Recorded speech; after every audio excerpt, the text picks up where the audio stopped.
Rio. Waalaikumsalam warahmatullahi wabarakatuh. Bunda. Selamat pagi Pak, bagaimana kabarnya hari ini Bapak? Sudah Bu, alhamdulillah kabarnya baik. Gimana Bunda? Alhamdulillah baik juga Baik Bapak. juga ya. Sudah sembuh oke, berarti? Nah, Sudah sudah sehat? Bu, sudah. Alhamdulillah Bu. Suaranya sudah mulai pulih Pulih ya, Bapak. dari kemarin ya agak hilang kemarin ya. Oke, baik Pak Rio, terima kasih sudah menyempatkan untuk hadir Oke, di siap. kegiatan kita hari ini. Saya sampaikan bahwa untuk tujuan dari pertemuan kita hari ini terkait dengan supervisi akademik yang nanti akan saya laksanakan. Nah, adapun untuk supervisi akademik sendiri itu ada 3 tahapan ya Bapak ya. Jadi ada tahapan pra observasi yang hari ini kita lakukan, kemudian nanti ada tahap observasi yang nanti akan dilakukan di kelas ya. Di kelas berapa Bapak nanti? Kelas 12.3. 12.3. Oke, siap. Kemudian nanti di sesi akhir ada tahap pasca observasi. Nah, di sini juga saya menegaskan atau menggarisbawahi ya Bapak ya, bahwa untuk supervisi akademik ini bukan berarti saya menilai ya.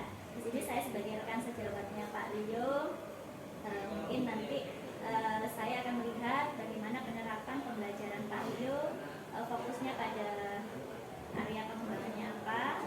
Kemudian juga mungkin ada evaluasi dari saya, misalkan saya nanti memberikan masukan, dimohon bisa diterima ya Bapak ya. Siap Bu. Jadi tujuannya untuk peningkatan kompetensi profesionalnya Pak Rio sendiri. Di sini saya harapkan ada prinsip kemitraan Bapak, jadi kita tidak ada perbedaan, jadi kesetaraan, baik saya sebagai supervisor dan juga Pak Rio. Jadi sama-sama belajar ya Bapak ya. Siap Bu. Baik, saya di sini ada beberapa hal yang ingin saya tanyakan terkait sebelum nanti masuk ke kelas ya Bapak ya.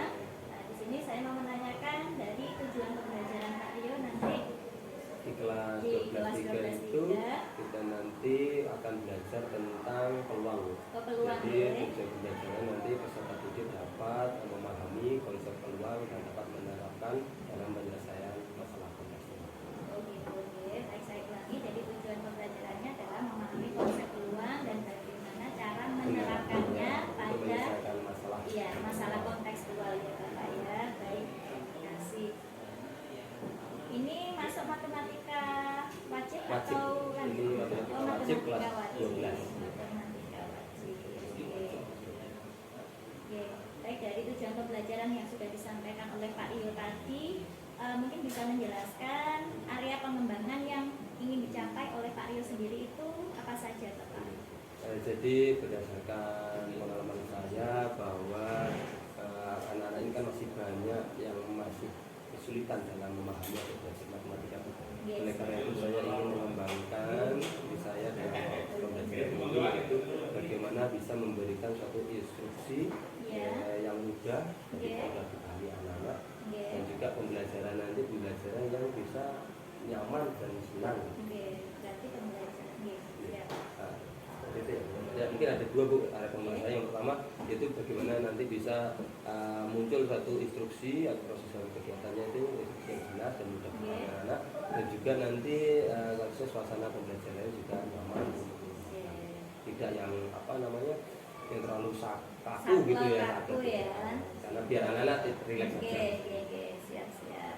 Bapak saya ulangi ya. Jadi yang disampaikan oleh Pak Rio tadi terkait area pengembangan yang ingin Pak Rio capai pada pembelajaran nanti, yaitu yang pertama adalah memberikan instruksi yang mudah dipahami bagi siswa dan memudahkan proses pembelajaran. Ya. Baik, untuk yang area pengembangan yang kedua yaitu Pak Rio menginginkan nanti suasana pembelajaran yang nyaman, menyenangkan, jadi anak-anak biar mudah menerima materinya. Gitu ya. Oke, siap Bapak. Oke. Baik Bapak, untuk mencapai area pengembangan itu tadi mungkin ada strategi yang Pak Rio siapkan gitu Bapak?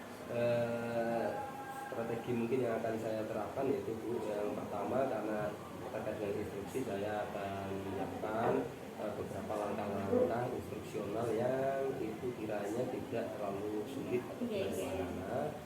Kemudian saya akan lebih banyak membawa materi saya ini pada konteks kehidupan sehari-hari. Artinya nanti percakapan kita kalau bisa nanti lebih ke kontekstual gitu ya. Terus pembelajarannya kooperatif ya, kooperatif, sehingga nanti anak-anak diberi apa itu keleluasaan dalam berdiskusi ataupun mengekspresikan proses pembelajaran. Baik, untuk strategi yang sudah Pak Rio sampaikan tadi, bahwa yang pertama poin utamanya adalah memberikan instruksi yang mudah dipahami bagi siswa dan mengaitkan dengan kehidupan nyata siswa ya sehari-hari atau kontekstual. Kemudian demikian juga materinya juga harus relevan ya Bapak ya. Oke. Kemudian memberikan percakapan yang membuat anak-anak nyaman gitu ya, dan juga ada pembelajaran yang kooperatif, diharapkan nanti bisa mencapai tujuan pembelajaran yang sudah Pak Rio rencanakan tadi. Baik Bapak, dari sini mungkin ada satu lagi yang ingin saya tanyakan terkait tadi tujuan, area, dan strategi. Mungkin bisa membuat skala Bapak ya, jadi dari skala 1 sampai 10 mungkin terkait strategi, area, dan tujuan tadi mungkin di poin berapa Bapak? Dari 1 sampai 10 mungkin persiapan saya ya, mungkin ini karena kemarin habis merawat jadi mungkin ada sedikit kendala, mungkin dari baik suara saya ataupun nanti dari ketangkasan saya di kelas ini mungkin sedikit berkurang dari biasanya mungkin ya. Mungkin sekarang saya bisa menilai kalau di 7 ya. Oh 7 itu. Nanti diharapkan mungkin setelah selesai mungkin nanti kan bisa ada peningkatan ya Bapak ya. Terima kasih. Kurang lebihnya mohon maaf karena sudah mengganggu waktunya Pak Rio. Terima kasih ya. Nanti saya juga akan dengan melihat pembelajarannya Pak Rio, mungkin ada hal-hal yang menarik yang bisa saya terapkan juga di kelas saya Bapak. Monggo silakan nanti kalau ada baik diambil, kalau ada buruk silakan nanti diterima. Ya sama-sama Bapak. Terima kasih. Terima kasih Pak Rio atas waktunya. Kita bertemu di kelas habis ini jam ketiga tadi. Mudah-mudahan lancar, tidak ada kendala. Terima kasih Pak Rio. Sama-sama Bu ya. Assalamualaikum warahmatullahi wabarakatuh. Assalamualaikum warahmatullahi wabarakatuh. Waalaikumsalam warahmatullahi wabarakatuh. Selamat pagi anak-anak. Sehat? Karena sekarang lagi musim flu dan batuk seperti itu baru sembuh. Jadi saya harapkan kalian bisa menjaga kondisi tubuhnya dengan baik. Dari ini yang tidak masuk siapa tadi? Rahasia sakit. Terus Pinky Yuan masih sakit. Terus Fabion sakit. Dimas izin. Terus Nirmala izin ya, izin ke sana. Linda juga sakit juga. Banyak ya. Pagi-pagi menyeduh kopi Ira. Setelah itu lanjut pergi ke petani. Anak-anakku yang cantik dan ganteng, apakah kamu siap belajar hari ini? Siap. Baik, kita hari ini kan babak baru nih. Setelah kemarin PTS, ini materi baru pertama kita. Kemarin sudah kasih tahu ya. Sudah kasih bocor, hari ini adalah materi merangkum kan? Oh enggak? Belum. Kalau kelas lain sudah saya beri tugas merangkum. Ya alhamdulillah kalau belum kita mulai aja bareng-bareng ya gitu ya. Berarti tapi pernah baca peluang? Pernah ya? Apa sih kegunaan peluang dalam kehidupan kita sehari-hari? Keberhasilan. Menentukan keberhasilan. Jadi bisa mengkalkulasi pengambilan keputusan ya. Terus apa nih? Peluang dimainkan dalam perjudian. Tapi tidak boleh ya, tidak boleh itu pemanfaatan peluang yang tidak baik. Peluang yang baik itu ya contohnya permainan saham, trading itu menggunakan konsep probabilitas. Itu aslinya penerapan peluang seperti itu.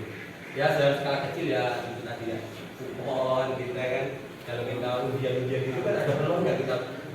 Semakin banyak kita beli kupon, semakin besar nggak peluang dapat hadiahnya. Ya, itu pemanfaatan itu. Baik anak-anak, tapi sebelum ngomongin peluang lebih dalam, saya ingin ngecek kamu. Kemarin kita sudah belajar kan materi sebelumnya kita kemarin materi kita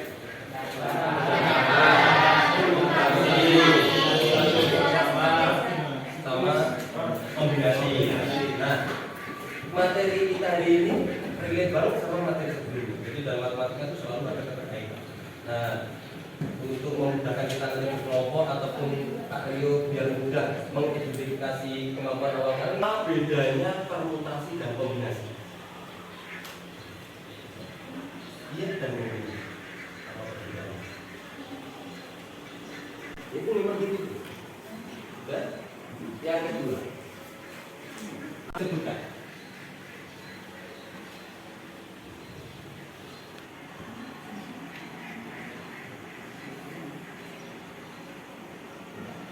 Rumus kombinasi. Dijawabkan jangan langsung ya. Kalau masih belum paham ya tidak apa-apa, tidak usah malu ya. Memang kemampuan kita beda-beda, jadi nggak usah malu. Bedakan permutasi dan kombinasi. Kalau kombinasi tidak memperhatikan urutan, kalau permutasi memperhatikan urutan. Yang benar kata. Jujur aja. Kan sudah kamu tulis kan? Oke, terima kasih. Pertanyaan kecil tadi apa? Permutasi ada berapa? Ada berapa? 3. Unsur ya? Nah, yang benar jawab 3 kan? Oke, thank you. Jujur aja nanti ya, jangan ngomong. Pertanyaan ketiga apa? Rumus kombinasi. Rumus kombinasi apa? Ini yang benar.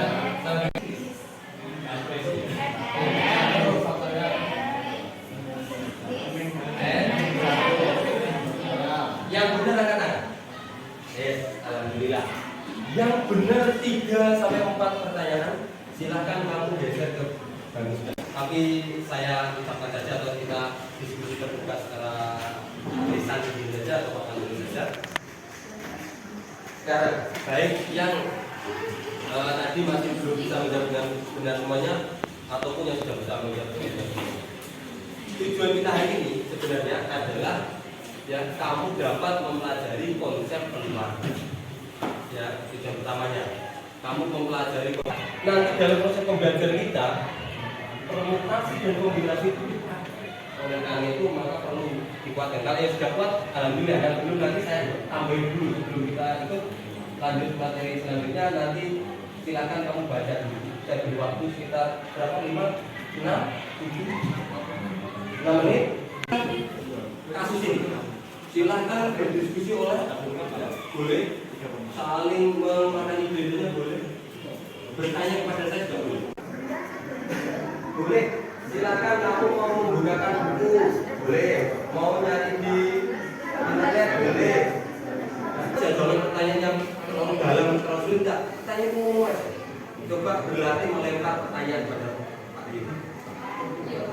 Silakan, cobalah membuat pertanyaan pada saya. Ini perlu dilatih. Ayo, silakan. Lempar pertanyaan bebas. Jangan yang dalam-dalam, mau usah cari pertanyaan gampang. Mas selalu hadir? Jawabannya tidak, Mas Ali. Oke, terima kasih. Itu pertanyaan terus saja. Berarti pertanyaan. Tujuan saya adalah biar nanti kamu untuk mulai bisa bertanya. Karena membuat pertanyaan itu kira sekarang sulit. Yang simpel-simpel aja. Dari apa yang saya tunjukkan ini, buat pertanyaan. Angka prima itu berapa saja? 2, 3. Jadi prima itu mayoritas ganjil. Nah, prima itu apa sih? Ya, gitu kan nanti pertanyaan. Prima itu bilang seperti apa sih? Bagi 2. Prima itu harus dibagi dirinya sendiri kan?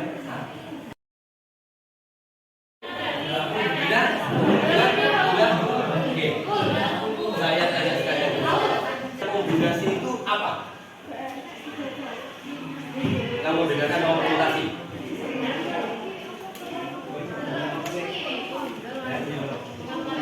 Kombinasi.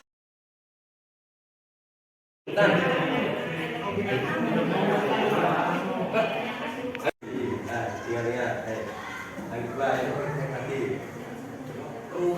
permutasi biasa. Coba rumusnya permutasi biasa. NPR sama dengan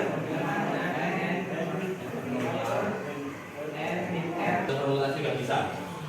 Terus permutasi juga sama. X faktorial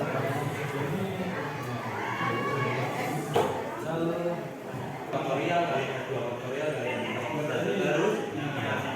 Sekarang kalau sudah selesai pembekalannya, kamu sudah mulai ingat lagi konsep-konsep analisis kombinasi, lanjut ikut bergabung dengan temennya, yaitu mencari tahu apa sih itu pengeluaran polisi. Kamu pakai handphone dan semuanya menarik.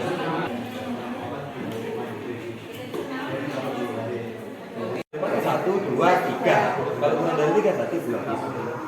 Itu mencari kejadian itu kan sesuatu yang kita amati kan gitu ya. Nanti kita bicarakan, kita harapkan. Tapi yang dimaksud pengurusan kejadian itu berapa? Percobaan kan eksperimen kita.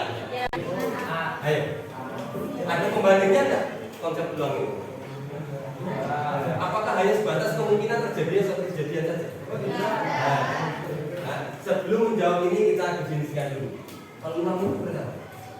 Peluang adalah ini kita baca dulu ya. Dari seluruh kemungkinan. Banyak kemungkinan. Banyak kemungkinan suatu kejadian dibandingkan dengan seluruh kemungkinan 500 ya. 500 ini nanti namanya ruang sampel. Nah, nanti namanya ruang sampel ya dia. Seluruh kemungkinan ya, yang dapat terjadi itu namanya ruang sampel. Berarti ruang ya kan kita. Nah, pertanyaan saya, berapa banyak munculnya mata angka di poin ini? Mulai jeli gitu. Berapa banyak munculnya mata angka di poin saya ini? Karena mata angka ini satu. Gambarnya ya satu. Sekarang saya ganti lagi. Lempar lagi.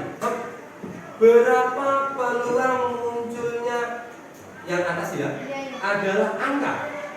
Berapa peluang munculnya angka? Ini mulai ini. Mulai sedikit. Berapa peluang munculnya angka? 2.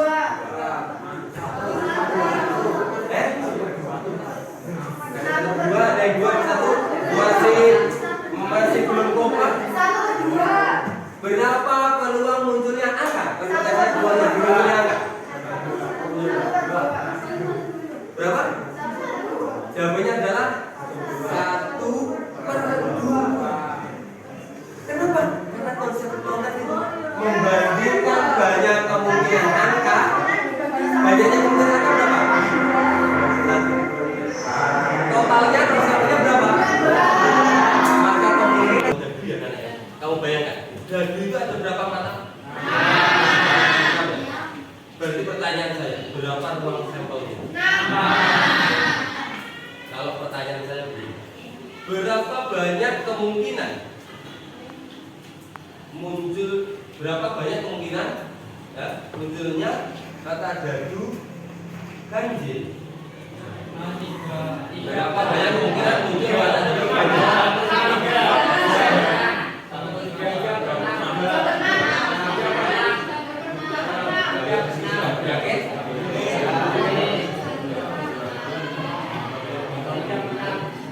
Berapa banyak kemungkinan?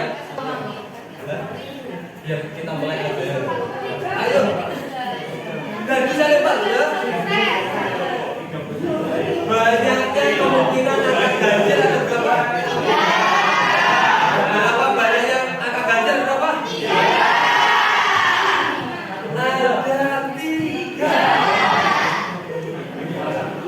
Banyaknya kemungkinan angka ganjil ada 3. Bisa 1, bisa 5. Are you understand? Yes.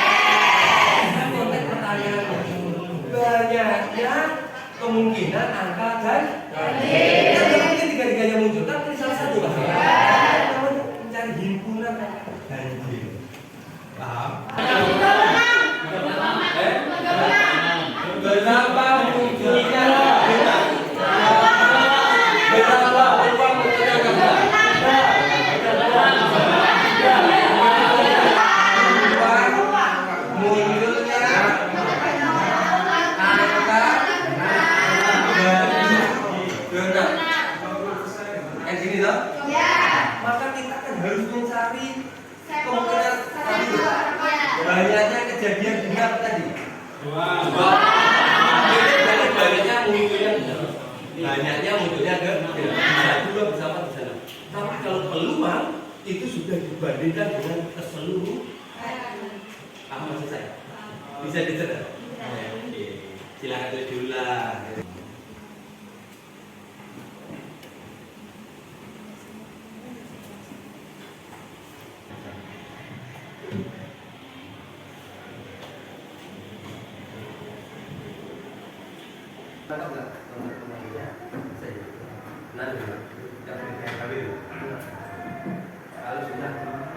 Banyak kejadian sama peluang.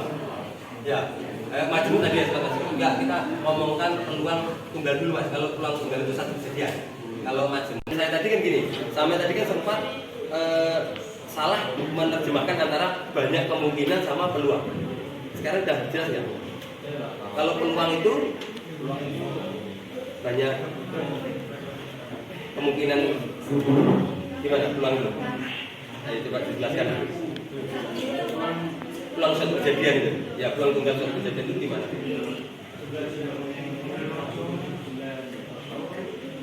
Kemungkinan yang ingin diharapkan terjadi dibagi dengan total kemungkinan yang dapatkan. Kita berharapnya kan ganjil kan, jadi ada 3. Nah, kalau peluang munculnya ganjil itu berarti 3 dibanding 6. Karena kalau peluang pakai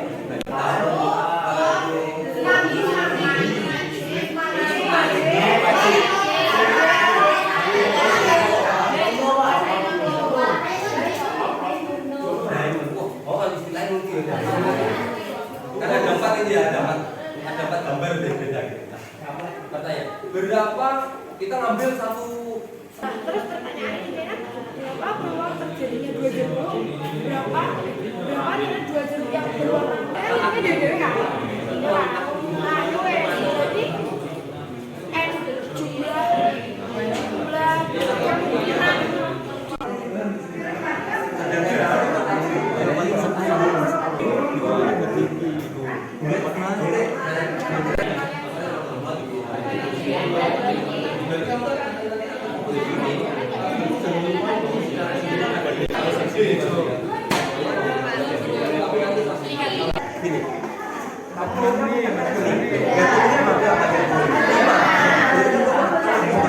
Masih bisa salah apa kan? Kalau dulu ini ada 8, kalian kan berarti itu 8 tadi. Aku ambil dulu. Tapi kalau pertanyaan jadi saya ambil 2 itu dua-duanya kuning. Berarti yang atas itu ngambil 2 dari wilayah kuning, yang kalau sampelnya berarti ngambil 2 dari 8 ke ya gitu.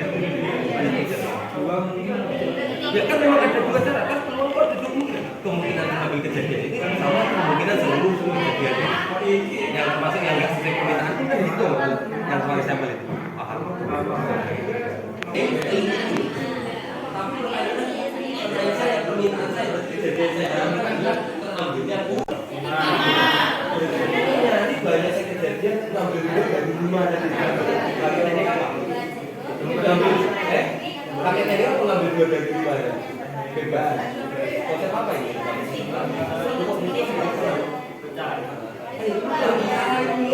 Bisa dari orang pakai kombinasi.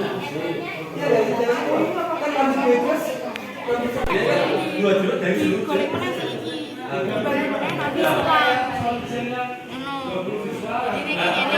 Tapi Terus enaknya kemungkinan ini ditambah. Terpilihnya. Jadi banyaknya saja yang diambil. Nah sekarang Kemungkinan 1, kemungkinan 2. 40. Ini berarti kan 40 4 dikali 6 4 tambah. Nah, yang 2 dari 5 itu apakah peluang? Apakah ada testing lagi? Bukan begitu. Maksudnya Pak Rio, pas kamu akan ada 5 jeruk ya. Kamu pas kamu pilih 2 ini loh. Apakah ini komunikasi? Apakah ini peluang? Cara mengambil 2 dari 5 jeruk ini. Ayo Pak, kita coba apa ini?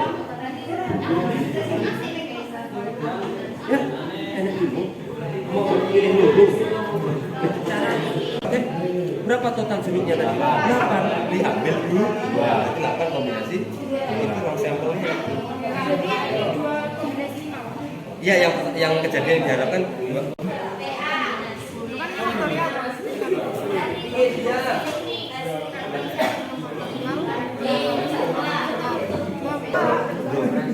Dua. Dan dua jeruk yang warna kuning berapa? 5 toh? Berarti kan ngambil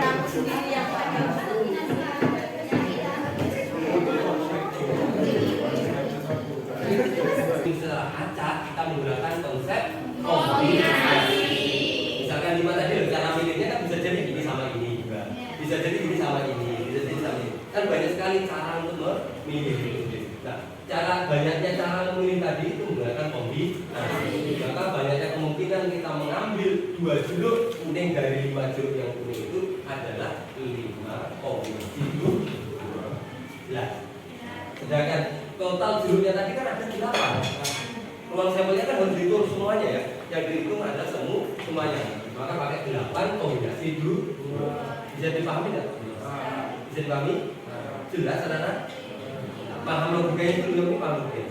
Sedangkan peluang itu adalah banyak kemungkinan kejadian tadi dibandingkan dengan seluruh kemungkinan kejadian. Seluruh kemungkinan kejadian kan 8 kombinasi 2.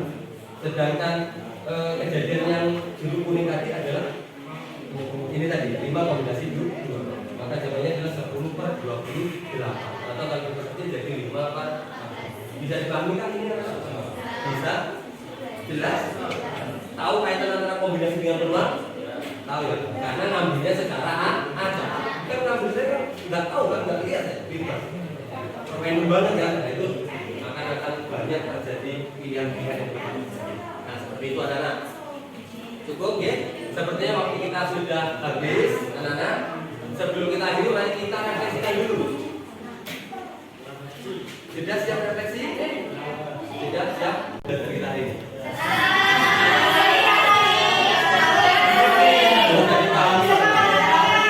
Apakah kamu bisa mengikuti proses belajar kita hari ini? Ya.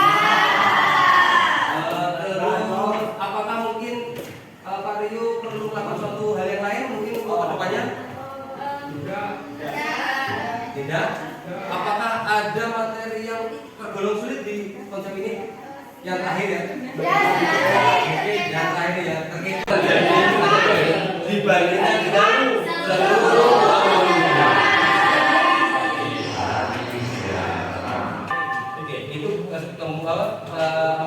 materi kita hari ini. Kita masih ada tagihan lagi materi berikutnya anak-anak ya, tadi belum tercapai hari ini, yaitu frekuensi harapan. Kita bicarakan jadi materi kita selanjutnya berarti kita belajar frekuensi harapan sama peluang majemuk gitu ya.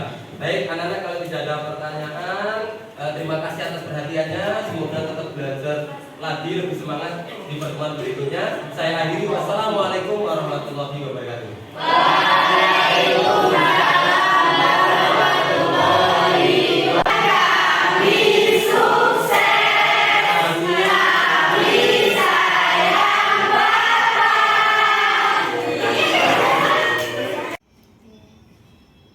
Assalamualaikum Pak Rio. Waalaikumsalam Bu Linda. Bagaimana kabarnya Pak Rio? Sehat Bu Linda. Bu Linda bagaimana kabarnya? Alhamdulillah sehat juga Pak Rio. Alhamdulillah sama-sama sehat. Maaf mengganggu waktunya Pak Rio ya. Betul apa-apa Bu Linda, tidak apa. Lanjut. Betul. Jadi gini Pak Rio, maksud dari saya menghadirkan Pak Rio ke sini ini adalah kegiatan lanjutan dari hasil observasi yang tanggal 17 kemarin, Yang di kelas Kamis, itu ya? 17 Oktober di kelas 12.3 terkait kegiatan pasca observasi, yaitu saya ada beberapa pertanyaan yang mungkin nanti Pak Rio bisa sampaikan, ya. Jadi sebelumnya di sini saya mengingatkan kembali untuk tujuan pembelajaran Pak Rio waktu di kelas 12.3 terkait mata pelajaran matematika. Untuk tujuan pembelajarannya adalah memahami konsep peluang dan dapat menyelesaikan masalah kontekstual ya Pak Rio. Nah, baik. Nah, berdasarkan dari hasil observasi saya, jadi ada refleksi dari saya selaku coach. Nah, di sini setelah saya melakukan observasi di kelasnya Pak Rio, jadi Jadi saya melihat bahwa Pak Rio sudah terampil dalam membuat instruksi yang mudah dipahami, kemudian juga suasana pembelajaran yang sudah menyenangkan. Jadi kemarin kan Pak Rio area pengembangannya ada dua, yaitu membuat instruksi yang mudah dipahami, kemudian yang kedua menyenangkan, menciptakan suasana pembelajaran yang menyenangkan.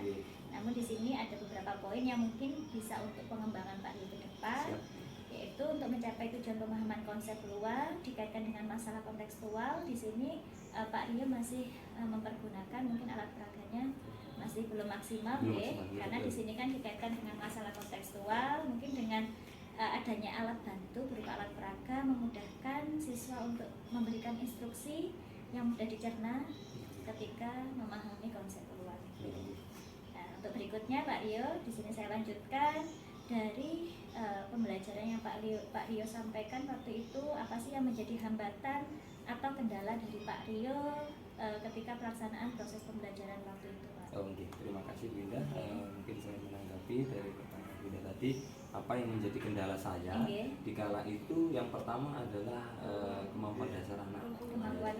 Kemampuan awal peserta didik itu kan tidak sama Bu Indah, sehingga kemarin itu saya menggunakan proses diferensiasi sehingga anak-anak saya bagi menjadi dua. Anak-anak yang sudah cukup mampu untuk dapat melanjutkan ke materi peluang saya bedakan, dan mana yang masih harus mengulang materi sebelumnya permutasi kombinasi saya sendirikan, sehingga untuk kelompok yang kurang tadi, pemahamannya kurang, saya tambahin lagi untuk dapat bisa mengejar kelompok kedua. Iya betul, seperti itu. Jadi permasalahannya seperti itu Bu. Jadi hambatannya tadi saya ulangi lagi, untuk hambatan atau kendala Pak Rio ketika melakukan proses pembelajaran tadi terkait kemampuan awal siswa itu kan berbeda-beda, sehingga Pak Rio memberikan asesmen dulu di awal untuk membagi kelompok menjadi dua kelompok besar. Berarti jenengan sudah menerapkan diferensiasi proses ya Pak ya. Jadi tujuannya untuk memberikan perlakuan yang berbeda mungkin terkait sesuai dengan kemampuannya masing-masing. Oke, baik, terima kasih, sangat bagus sekali apa yang sudah disampaikan Pak Rio tadi. Treatmentnya sudah bagus ke anak-anak. Berikutnya, apa yang menjadi indikator ketercapaian yang Pak Rio inginkan? Karena tujuan saya itu anak-anak dapat memahami konsep peluang dan dapat menyelesaikannya secara kontekstual, Bu Indah. Indikator ketercapaian saya kemarin bahwa anak-anak dapat memahami konsep peluang itu dengan mempraktekkan pada penyelesaian soal kontekstual, Bu Indah. Nah, kemarin saya punya dua tujuan sebenarnya. Tujuan utama, yang utama itu secara umum, tapi juga tujuan yang tidak saya tulis itu bahwa anak-anak yang kemampuannya kurang awalnya tadi itu dapat mengejar, dan alhasil pada proses pembelajaran itu di akhir sesi akhirnya semua anak dapat sama-sama pemahaman hampir sama lah memang gitu ya. Dan mereka dapat menyelesaikan permasalahan kontekstual kita kayak kemarin dadu dan kartu. Baik, tadi apa yang disampaikan Pak Rio bahwa untuk indikator ketercapaian dari pembelajaran Pak Rio terkait konsep peluang, bahwa di sini peserta didik dapat memahami dan dapat menyelesaikan masalah kontekstual, seperti itu. Dan diharapkan anak-anak setelah memperoleh seperti pembagian kelompok tadi, diharapkan anak-anak itu kan yang kemampuannya masih di bawah atau masih kurang bisa mengejar itu tadi, supaya hasilnya bisa setidaknya hampir gitu sama. Ya. Goalnya sama, finishnya hampir sama ya, gitu. Gitu ya. Oke Bapak. Baik, selanjutnya apa sih Pak yang menjadi hal positif selama jenengan proses pembelajaran? Yang saya rasakan itu Bu Indah, bahwa anak-anak mau ya untuk dapat belajar bersama saya dan mau mengakui dan menerima keadaan bahwa karena bagi anak-anak yang tidak memiliki pemahaman kesadaran, saya bedakan itu mungkin ada sedikit yang merasa kenapa saya dibedakan kan gitu. Tapi alhamdulillah kemarin anak-anak yang masih kurang mau dan menyadari bahwa mereka kurang, sehingga mereka enjoy di kelompoknya itu, mereka excited untuk bisa mengejar ke kelompok yang kedua. Dan kelompok yang kedua atau yang sudah mampu, sudah mahir di konsep dasarnya, alhamdulillah kemarin sangat mandiri menurut saya. Mereka saya beri penugasan sedikit sebelum saya kembali ke mereka, akhirnya mereka jalan juga untuk diskusi. baik. Jadi memang hal yang positif, intinya membangun Nggih. motivasi belajarnya. Mungkin kan kadang kita melihat teman, oh kok ini bisa ya, masa saya nggak bisa. Ya. Jadi mungkin ada rasa gengsi juga mungkin Betul, ya. kalau di sisi lain bisa Ya jadi mungkin, gengsi. ya mungkin hal yang itu ya, akhirnya dia juga mau nggak mau harus bisa seperti temannya, seperti itu. Oke, Dan mereka juga senang Bu Indah. Kemarin saya melihat bahwa baik kelompok 1 dan kelompok 2 itu sama-sama memiliki kesenangan sendiri-sendiri. Betul. Yang mungkin kurang itu senang belajar dengan teman-teman yang sama-sama kurang, senasib seperjuangan mungkin ya. Jadi excited untuk menggali lagi materi Iya, sebelumnya. betul. Yang kelompok 2 mereka juga senang, antusias dengan berkelompok sendiri-sendiri. Meskipun tidak saya koordinasi kan mereka akhirnya berkelompok sendiri-sendiri untuk diskusi. Intinya tiap anak kan punya kesenangan Iya, sendiri-sendiri ya Pak ya. iya. Mungkin dengan adanya dibedakan itu tadi bukan berarti kita itu Mendiskriminasi, mendiskriminasi anak-anak, tetapi juga lebih ke tujuan positifnya untuk membangun kesadaran dan motivasi Betul. untuk tetap semangat belajar Betul. matematika gitu. Baik Bapak, untuk berikutnya ini sebetulnya apa saja sih yang Bapak Rio mau kembangkan pada pertemuan selanjutnya, mungkin untuk pembelajaran selanjutnya? Oke, kalau melihat atau merefleksikan dari kegiatan pembelajaran yang telah saya lakukan kemarin, memang saya kurang dalam pemanfaatan alat peraga gitu ya. Sehingga kedepannya mungkin saya akan dipersiapkan lagi untuk alat peraga, karena kadang-kadang alat peraga itu ada yang butuh effort, ada yang gitu. Makanya saya menyesuaikan dengan materinya seperti apa. Sebenarnya materi saya kemarin itu alat peraganya tidak terlalu sulit, cuma masalahnya karena itu dadunya kalau bisa ya besar kali ya. Kalau dadu kan umumnya kecil loh ya. Kalau saya mau bikin dadu besar ya agak effort juga ya kan gitu. Jadi mungkin butuh semangat lagi untuk mempersiapkan peraganya. Ya, betul sekali Bapak. Jadi terkait pengembangan, karena matematika itu kan lebih ke abstrak ya Pak ya. Jadi memang butuh penguatan atau pemahaman dengan alat bantu alat perangkat tadi. Mungkin bisa memanfaatkan dari anak-anak untuk membuat ya jadi mungkin biar menjadi proyek untuk anak-anak ya. Coba buatkan mungkin dadu, mungkin dari kertas karton atau apa gitu. Mungkin bisa dilibatkan seperti itu. Bicara saya begitu. Baik Bapak, terima kasih. Itu tadi terkait mungkin beberapa pertanyaan. Ini yang terakhir ya Pak Rio ya. Nah, terkait rencana tindak lanjut setelah adanya pasca ini, mungkin ada proses entah itu pengembangan diri atau sebagainya. Yang pasti saya tetap terus menggali secara literasi bagaimana menjalankan proses pembelajaran yang dapat melayani setiap kebutuhan anak Bunda, yaitu dengan cara berdiferensiasi tersebut. Mungkin kemarin sudah berhasil, mungkin saya akan tingkatkan lagi diferensiasinya bisa sampai ke produk kalau bisa gitu. Tapi ini rencana ya. Selain itu saya juga mungkin lebih mempersiapkan lagi mungkin alat-alat peraga atau media-media yang dapat saya gunakan dalam proses pembelajaran gitu. Baik, sangat bagus sekali apa yang sudah disampaikan oleh Pak Rio terkait pengembangan diri atau rencana tindak lanjut. Jadi belajar dari observasi yang kemarin, pembelajaran kemarin sebenarnya sudah bagus, hanya saja mungkin itu tadi ada tambahan tadi untuk diferensiasi proses sudah berjalan dengan baik, tinggal mungkin produknya gitu tadi bisa dikembangkan lagi ya. Baik Pak Rio, terima kasih atas waktunya sudah Bunda, saya kira terima kasih sama-sama mudah-mudahan jadi kita sebagai pendidik ya harus tetap semangat melayani anak-anak dan bisa memberikan pembelajaran yang berpihak pada murid. Siap Bunda, semangat terus untuk Bunda. Terima kasih Pak Rio. Sama-sama Bu Bunda. Semangat terus untuk memberikan dorongan pada teman-teman yang lain. Sama-sama saling berkolaborasi gitu ya. Terima kasih Pak Rio. Sama-sama Bunda. Pamit permisi dulu Saya akhiri ya. Assalamualaikum warahmatullahi wabarakatuh.